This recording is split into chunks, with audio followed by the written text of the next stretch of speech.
So in our quest to make the most powerful and cleanest burning antique muzzle loading propellant possible, we've tried a lot of different carbon sources.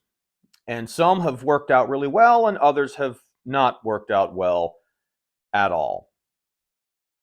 But since we've been doing that, I get a lot of requests to try certain things. Some are good and some aren't. But one of the requests I've gotten every once in a while, it's actually at the bottom of the list of requests, is Osage Orange. Now, I did not have high hopes for this stuff because, as far as I understand it, Osage Orange is pretty hard. And generally speaking, the harder the wood, the more dense the wood, the less powerful powder it will make. So I wasn't really too excited about trying it. And so I had somebody send me a box and just said, hey, give it a try. It's been seasoned for 2 years. It was already split and cut into nice pieces. I didn't have to do anything but throw it into the pyrolysizer, which is our electric kiln we use to make charcoal. So this stuff acted kind of strange when we got it in the pyrolysizer. Typically, what I've noticed is we'll put whatever in our retort and we'll throw it in there. I'll turn it all the way up. And it takes a good hour or so for it to come up to temp. We typically char our wood at 600 degrees Fahrenheit. This stuff I did a little bit lower. Our target temp was 550. And so I had it set a little bit lower and I'm waiting for it to start smoking. Usually you put it in there and you have it turned on and it'll start smoking out of that vent hole pretty quick, within 15 or 20 minutes. This stuff didn't hardly smoke at all until it got up to 550 and then all of a sudden started billowing smoke out of that vent hole. It looked like my backyard was on fire. It was smoking so much. And so I kept the temp at 550. I figured there was no reason to go higher. And it smoked like that for about 15 or 20 minutes and then quit and it was done. I still cooked it for an hour. The way I do it generally is I cook it for an hour after it starts smoking, and then I just monitor it to make sure it looks like it's about done. Generally speaking, we can make a batch of charcoal in 2 hours, which is start to finish 2 hours, which is how long this took. It just was odd that it didn't smoke at all, smoked a whole bunch, and then quit. It was odd looking to me. One of the things that people ask often is, instead of milling your powder and your components together for 36 or 48 hours, could you mill everything separate for 48 hours and then mix it together and mill it for a few hours to see how it goes? You could do that, I suppose, if you felt so inclined. We tried that a few years ago, and pretty much what we came up with is we get the best results by just milling all three components together for the same amount of time. But I don't just take a chunk of charcoal, weigh it out, and throw it in there with the potassium nitrate and the sulfur. We do take our charcoal, we put it in the mill, and we mill it by itself separately, just charcoal, for a couple hours just to get it powderized so we can measure it easily, and it mills better that way. If you're worried from a safety point of view of milling your powder or all three components together, if you're worried about that, you can mill everything separate and then put it together and mill it for 6 hours. That will work okay, but the way we look at it is if you're going to have to mill all three things separately for 48 hours, you might as well mill it together and have your powder done. At least that's the way we look at it. So this is Osage Orange charcoal at a ratio of 77, 13, 10. That's 77 parts potassium nitrate, 13 parts charcoal, 10 parts sulfur. We tried this in 3 different firearms this time. Our Kibler Southern Mountain Rifle with 50 grains of 3F powder, a 20,000th billet ticking patch, and a 440 diameter pure lead swaged ball. Our 44 caliber Navy, spare me the lecture about it being in 44 caliber, I don't care, with 25 grains of 3F and a 4.54 round ball. And we also tried it in a cartridge, 45 Colt with 40 grains of 3F and a 255 grain lead round nose flat point through our Walker with a conversion cylinder. This powder was milled for 48 hours. There's a whole bunch of stuff about mill time and other videos that I could go on for a long, long time. But generally speaking, what we found is you can take a carbon source, especially if it's a denser carbon source, and mill it for 36 to 48 hours and get better performance.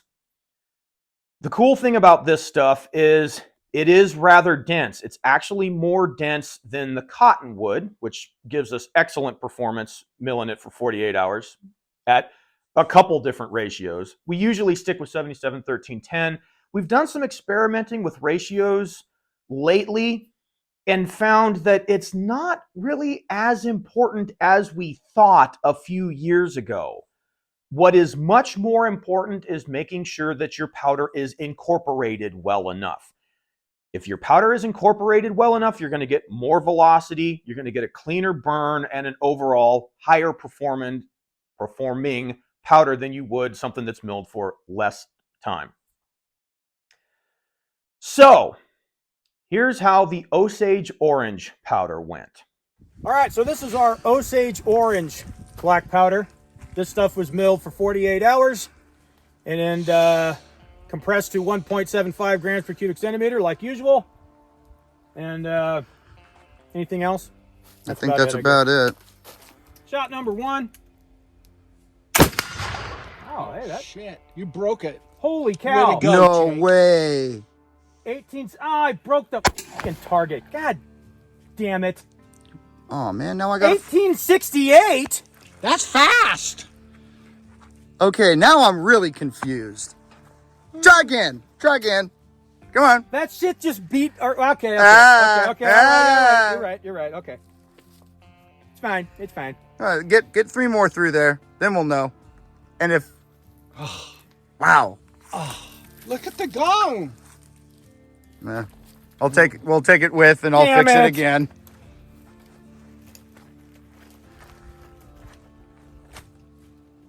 Velocity, man. Yeah. It is hot out here, which, you know, could give us a little bit higher number. Oh, sure. Yeah, because, you know, It's dry. there's numbers that go into that. Altitude and air density and temperature. Oh, really? Don't make me use my teeth. Oh, yeah.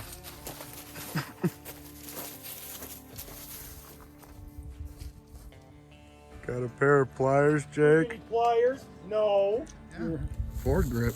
Thank you, Gary. It takes a different type battery. It's a quality unit. Thanks, man. Jeez, that was preposterous. Thank you, Gary. You're welcome. What else I got in this one?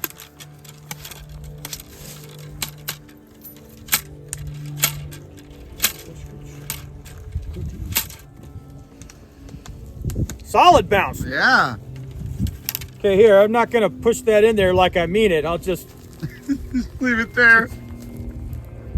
have to pick a new target, huh? That's all right. We got a few to choose from. Okay. Shot number 2 with the Osage orange powder. Damn. 1853. You're on a roll. Holy cow. Yeah, dang. Okay, my ramrod isn't stuck. That's good. Well, dang, the Cottonelle was the reigning champion for what, a whole 20 minutes? Was it that long? No. Oh, That was probably more like 8 minutes. how long did we mill this? 48 hours. 48. That's the thing. Interesting. Yeah. Something special about that Osage orange then. I don't know. Osage orange. What is it? Some kind of tree wood. I hear they used it to make bows. Oh. That's what I hear. Not horrible. Usually they use willow for that too. For bows? Really?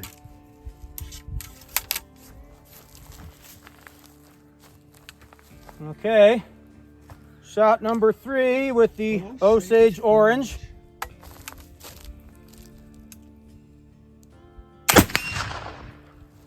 Damn. 1847. So where'd you get the wood?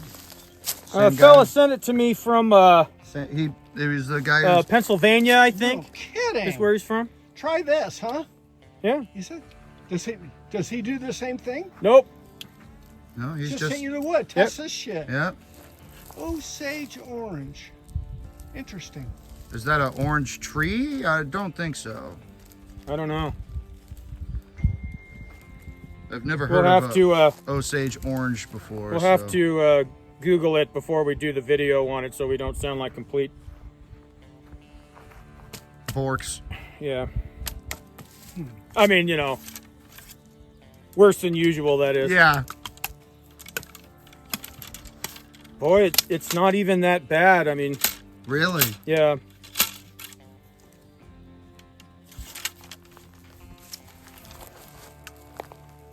Okay.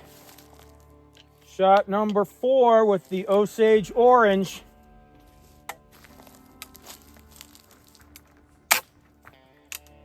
Come on, yeah. What? No way. What? No, come on. No 1901? way. What?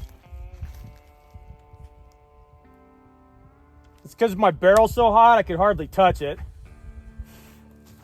It is 100 degrees too. So. 1901? Why don't you swab it? Okay. Swab it and we'll put another couple rounds through just to be Okay. safe. Okay. Well, didn't expect that.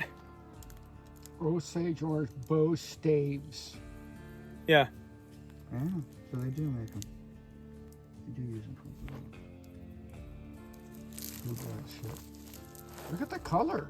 1901. Are you sure about that?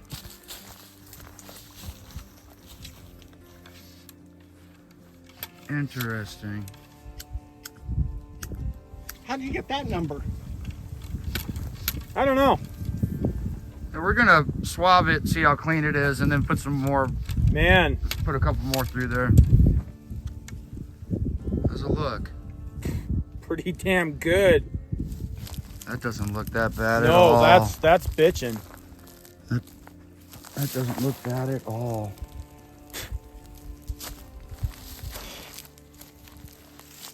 No, that does not look bad at all, man. No.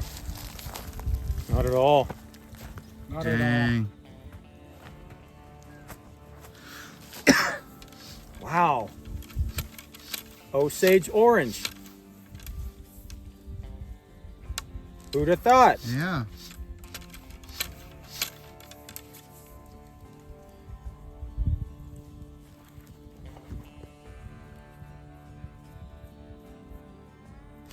He was telling me, Tom was saying that Osage Orange, there's something about it where it burns really hot.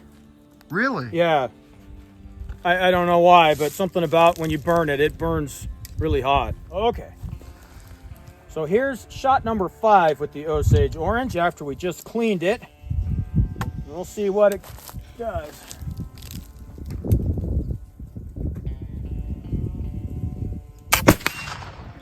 Little hang. 1893. Wow. Holy cow. That averaged 1872, Derek.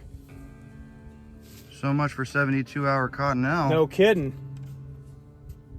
But in a pinch, reach for Cottonelle. Oh, Sure. yeah, 100%. Ah. Yeah, I get it. I get it. Wow. Winner. Yeah. Huh. Even if it is gaining 20 or 30 feet per second because it's so hot, You still it only still beats the Cottonelle. you only have to mill it for 48 hours. Yeah. Yeah, because that people have been leaving me comments like, oh, great, now we got to mill our stuff for 3 days. It's like, I don't want to have to mill my stuff for 3 days. Yeah. I want to mill it for 20 minutes and get performance like that.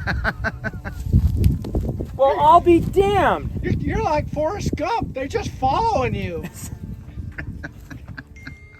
Yeah, one day I just felt like making black powder, and here we are. Son of a bitch.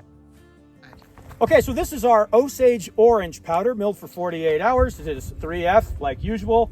We have it loaded in our 44 caliber Navy, 25 grains with a round ball.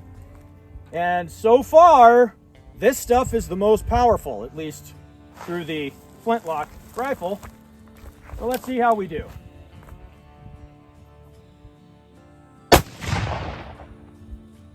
.921.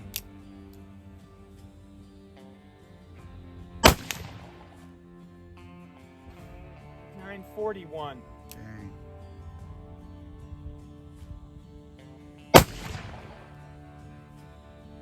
.899.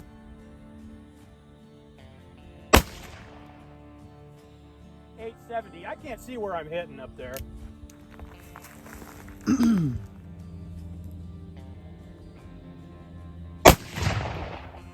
High.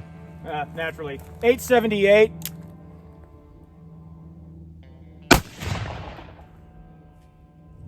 .872. All right. Boy, I didn't have one on there. No. At least all of them were screaming through the bushes. At least I had a couple on there with the Cottonelle stuff. Yeah.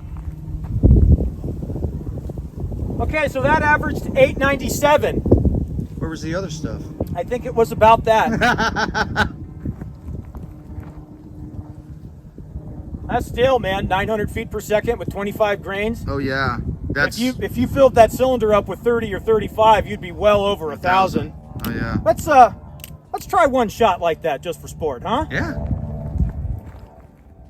If you're wondering how much one of these chambers will hold as far as 3F powder goes, it works out to somewhere between 35 and 38 grains. In this particular case, it's almost 38, even though you hear us say 35.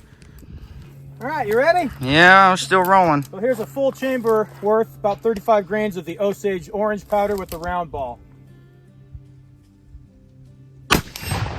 1,085. And I hit it too. I ended on a hit. Woohoo! Now it's time to Yes, stop. now we can go home. Yes.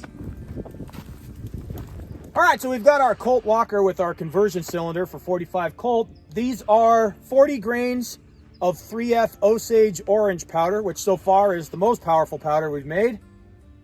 And a 250 grain lead round nose flat point, and we're at what, Derek, 15 yards? 15. 15 yards. We're gonna try and hit that playing card. If anyone's wondering, this could be viewed as a paper target, you know, an accuracy test. We'll see what the velocity is too. So here goes.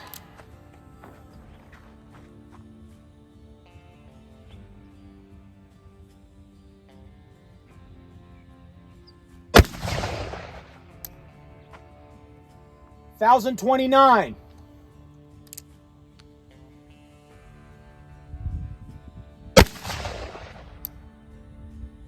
$1,052.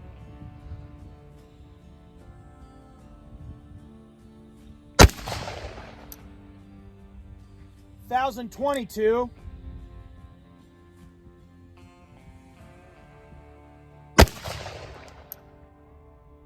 $1,038.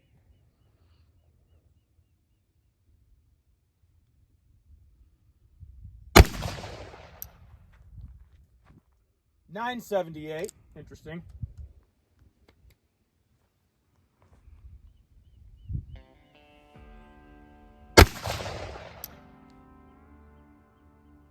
$1,019. Wow. Interesting. I guess that tall front sight really does help, because all of those are pretty much right where I was aiming, right underneath it. Yeah? Let's go have a look. Unscathed. 2, 3, 4, 5, 6. Yeah, a little low. I was aiming right here too. How interesting. Wow. Okay.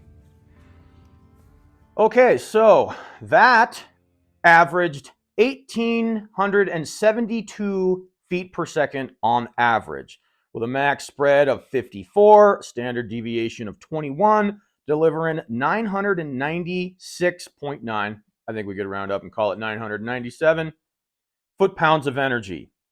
That is the most powerful black powder that we have made so far.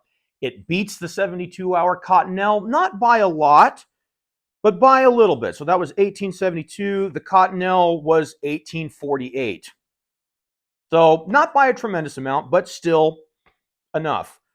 The Cottonelle did have a little tighter spread, which is okay. I don't generally like to see spreads higher than 50 feet per second, but that does happen every once in a while. You might notice that we had one shot in there at 1901. That is the first time we have ever had homemade powder break 1900 feet per second, which was kind of cool. After we cleaned it, I was expecting on that fourth shot, we cleaned it. I was expecting to see it drop a little bit with a clean bore. It didn't really. The next shot was 1893. That is pretty bitchin'. Also very clean.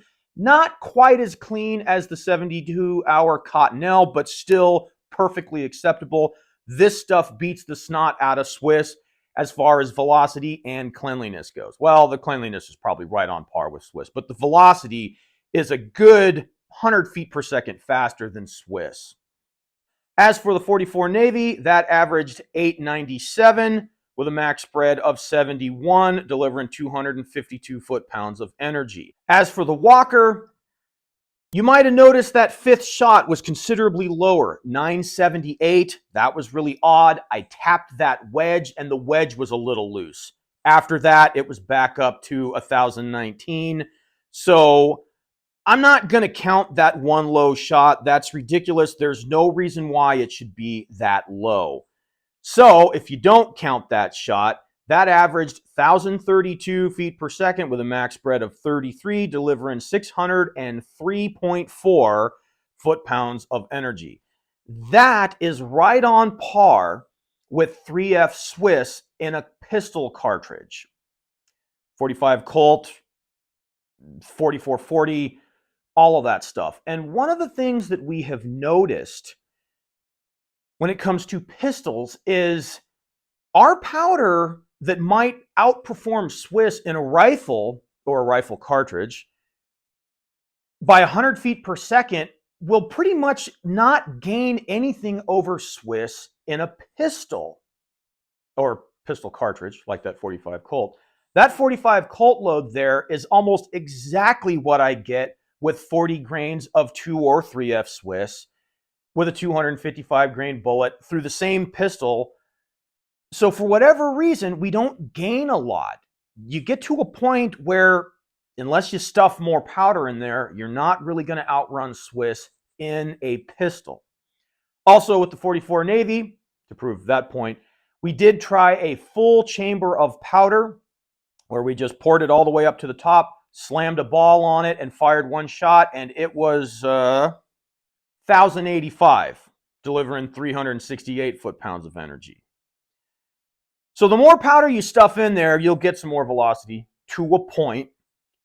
But for whatever reason, when it comes to pistols, our powder, even though it'll outdo Swiss by 100 feet per second in a long gun, in a pistol, it'll be right where Swiss is, generally speaking, which is interesting.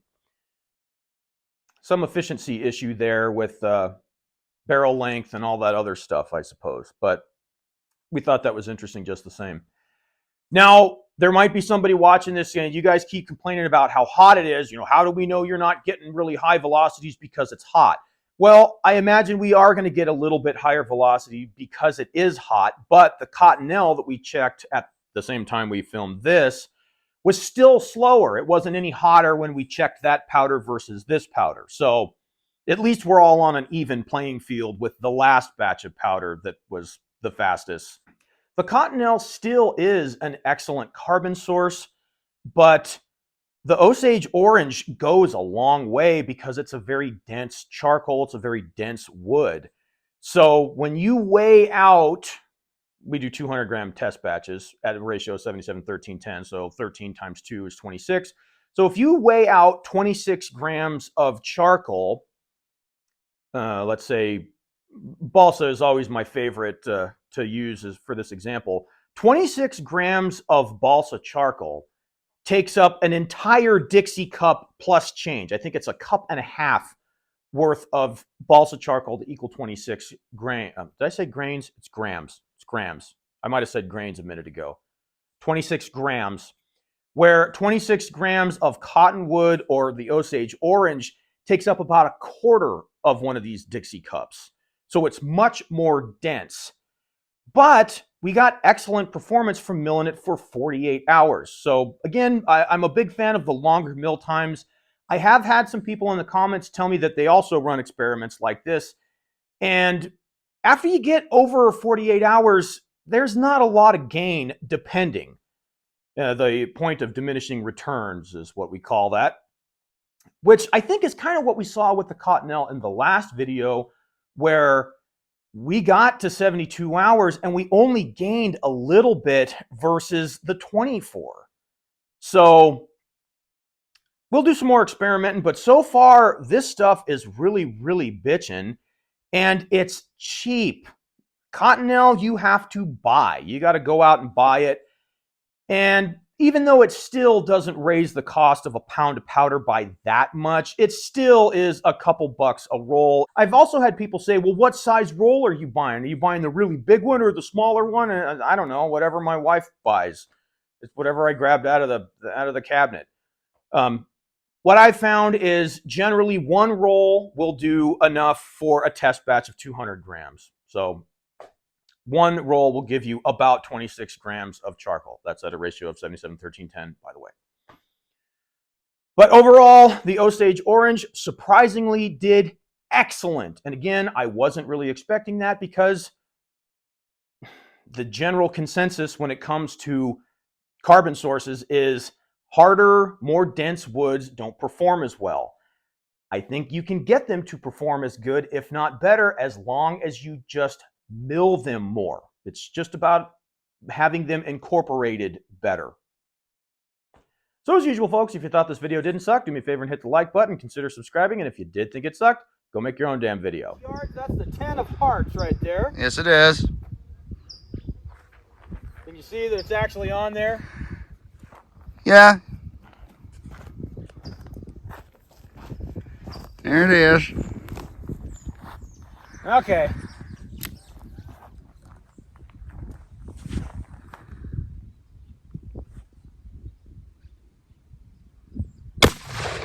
Oh, that was close. No, I can see. Just to the right of it, maybe? I think you were just to the left. Usually, if you were just to the right, I would assume that. Oh, so close. No, it's still there. It's just fine. Oh, I know. Okay.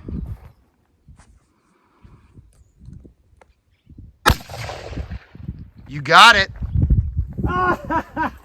You got it. Look at that. You got it. You SOB. Look at that.